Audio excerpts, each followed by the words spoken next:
Jacob തോമസിനെ ശരിവെച്ച് fire force എഡിജിപിയുടെ report.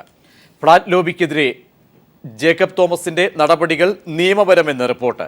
Jacob തോമസിനെതിരെ flat ഉടമകൾ മുഖ്യമന്ത്രിക്ക് നൽകിയ പരാതി തള്ളി. വിശദാംശങ്ങളുമായി KG ദിനകർ ചേരുന്നു. ദിനകർ, ഒരുപക്ഷെ സുപ്രധാനമായ റിപ്പോർട്ടാണ് പുറത്തുവരുന്നത്. ജേക്കബ് തോമസിന്റെ വിഷയത്തിൽ ഫ്ളാറ്റ് ലോബികൾ പരാതി നൽകിയിരുന്നു. ആ പരാതി മുഖവിലക്കെടുത്തുകൊണ്ടുള്ള നിലപാടിലേക്കാണ് ഒരുപക്ഷെ മുഖ്യമന്ത്രി അടക്കം പോയതുമൊക്കെ. ഇപ്പോൾ വിരുദ്ധമായ തലത്തിൽ മുഖ്യമന്ത്രിയുടെ റിപ്പോർട്ടിന് അല്ലെങ്കിൽ പ്രസ്താവനയ്ക്ക് വിരുദ്ധമായ ഒരു റിപ്പോർട്ട് ADGPയുടെ ഭാഗത്തു നിന്നും വരുന്നുണ്ട്. ADGPയുടെ റിപ്പോർട്ടിൽ സുപ്രധാന കണ്ടെത്തലുകൾ എന്തൊക്കെയാണ്? പ്രജീഷ്, DGP ജേക്കബ് തോമസിനെ ഫയർഫോഴ്സ് മേധാവി സ്ഥാനത്ത് നിന്നും നീക്കം ചെയ്തതിന് പിന്നിൽ കള്ളക്കളിയാണ് എന്നുള്ളതാണ് ഇപ്പോൾ വ്യക്തമാകുന്നത്. അതായത് 77ഓളം വരുന്ന ഫ്ളാറ്റ് ഉടമകൾ, വൻകിട ഫ്ളാറ്റ് ഉടമകൾക്കെതിരെ നടപടി സ്വീകരിക്കാൻ അല്ലെങ്കിൽ ഫ്ളാറ്റുകൾക്കെതിരെ നടപടി സ്വീകരിക്കാൻ DGP ആയിരുന്ന ജേക്കബ് തോമസ്, ഫയർഫോഴ്സ് DGP ആയിരുന്ന ജേക്കബ് തോമസ് നിലപാട് എടുത്തിരുന്നു, അല്ലെങ്കിൽ നടപടികളുമായി മുന്നോട്ട് പോയിരുന്നു.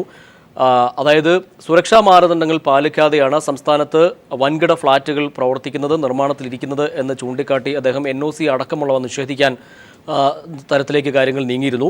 ആ ഘട്ടത്തിലാണ് മുഖ്യമന്ത്രി ഉമ്മൻചാണ്ടി ഇടപെട്ടുകൊണ്ട് DGP ജേക്കബ് തോമസിനെ അവിടെ നിന്നും മാറ്റുകയും അദ്ദേഹത്തെ പോലീസ് ഹൗസിംഗ് കൺസ്ട്രക്ഷൻ കോർപ്പറേഷനിലെ MD ആയി നിയമിക്കുകയും ചെയ്തത്.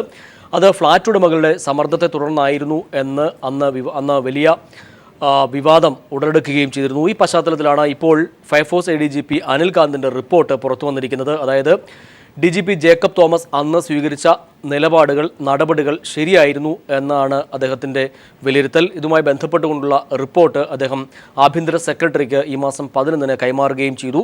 അതായത് സംസ്ഥാനത്ത് നിർമ്മാണത്തിലിരിക്കുന്ന പല വൻകിട ഫ്ളാറ്റുകളും സുരക്ഷാ മാനദണ്ഡങ്ങൾ പാലിച്ചല്ല നിർമ്മിക്കുന്നത് എന്ന് ADGP അനിൽ കാന്തിൻ്റെ റിപ്പോർട്ട് വ്യക്തമാക്കുന്നു.